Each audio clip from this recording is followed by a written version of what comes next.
you know what this is behind me here? What this is behind me, I can talk. You see those right there? They have these little fruits on them. It's a Pindo palm, also known as a jelly palm. And did you know that you can eat these things? Oh, this one's not ripe. But you can eat these things when they're ripe. You're probably like, wow, I always thought they just made a mess in my driveway. I didn't know what to do with them except for sweep them away. No, you can pick them, you can eat them, and you can turn them into this. So let's go into the kitchen, make some jelly. Your first step is to find a Pindo palm. Don't pick fruit from any old palm tree. Make sure it's a Pindo palm. And pick the ripe fruit. Now, if it's ripe, it's going to come right off of the palm tree. You're going to, maybe if you shake the tree, you're going to see that all the berries are going to fall off because they're so ripe, and there'll be thousands of them on the ground. So you want those that come right off. Those are the ripe ones. And just pick a whole bunch of them and bring them inside. Once you got them inside, there's going to be sticks and twigs and maybe some bugs. So you're going to want to clean them out, get rid of the sticks. Take the caps off also. You just want to have the fruit. What I find an easy way to do this is just submerge them in water. I mean, you're going to rinse them off anyway, right? So just submerge them in water. That helps clean them off. And then when the caps come off, they'll stay in the water, and you can just put the fruit into like a cauldron like this, which you can rinse them off after you're done. In the end, you're going to have all the caps and everything. You're just going to throw that out. Some of the berries aren't going to be ripe. If the caps don't come off, they're not going to be that ripe. And also sometimes they'll have bruises on them. I just don't use that. I mean, there's so much fruit available when these things start to ripen and fall off the tree that you're going to have plenty of them in your bowl. So I've got a nice batch right here, and I'm ready to start the jelly making process. The first thing to do, put them in a pot of water, and you're going to boil them. And the reason you're going to boil them is because you're going to want to make them nice and soft so that we can squeeze them and get the juice out of them. So you're not going to keep this boiled water. Once you boil them, get them up to a nice boil. They get nice and soft, maybe 15, 20 minutes or so. Then you're going to take them out and maybe put them in. Some people like to do like a cheesecloth, like if you're making jelly. I just put them in the strainer and mashed them down into a pot that was underneath it.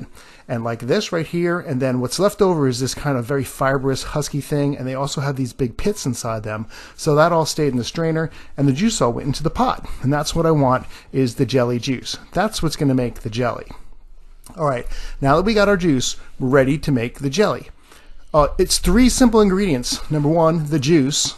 Number 2, pectin, just 1 box of pectin, and then sugar.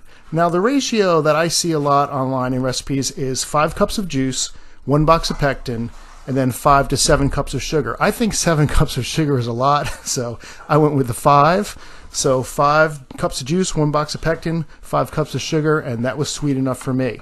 So you just get it all in there, and you're going to boil that. You're going to boil it up again, and you're going to want to boil it because you're going to melt the sugar. And then you don't want to overboil it. So once it gets to a boil like this, bring down the heat to like medium heat and just cook it for like 15 minutes. If you overboil it, you could kill the pectin and then it won't work. So you get up to, now I've heard if you put some butter in there, it won't have the foam. The foam doesn't bother me, but that's just what I read. So something to think about. Once the juice cools off, you're going to jar it. You're done. So you start putting it in a jar. Now if you've ever canned anything, it's a whole other process. Basically, you don't want to touch. You want to boil all these cans as well because you don't want any bacteria or anything like that. And you can't even touch the lids. You got to use like this magic cool magnet thing to get the lids to go onto the top. You screw on the tops, and then you boil that. And you just cover them with water, and you boil that, I think 20 minutes. I'm not exactly sure how long we boiled it for. And that makes the top sealed, so like when you open it, it pops. And that way you can store it on the shelf. I'll let that go, boil in there. Take it out of the water, and then you're done. There you go. The pectin usually sets up in like pretty soon actually, but like within 24. If it's not set up within 48 hours, you probably got to redo it. I have run into that problem before. Not enough pectin, it won't set up.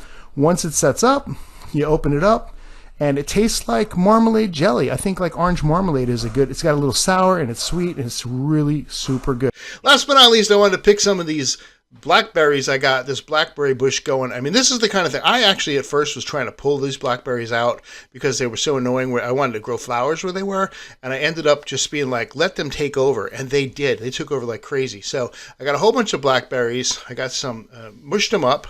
I wanted to make some jelly, so I got Kim on the job here. She knows how to make jelly. I don't. I just kind of watched and videotaped it. Boiled the jars and stuff so they'd be sanitary and ready to go. Here's our mush. Watch, this is the best part right now. What do you put in there? Some sugar. Just some sugar? No, some sugar. You actually have to put a lot so the pectin works. I found that if you don't put enough sugar, the pectin, you can get low sugar pectin, but I didn't want to put in that much sugar.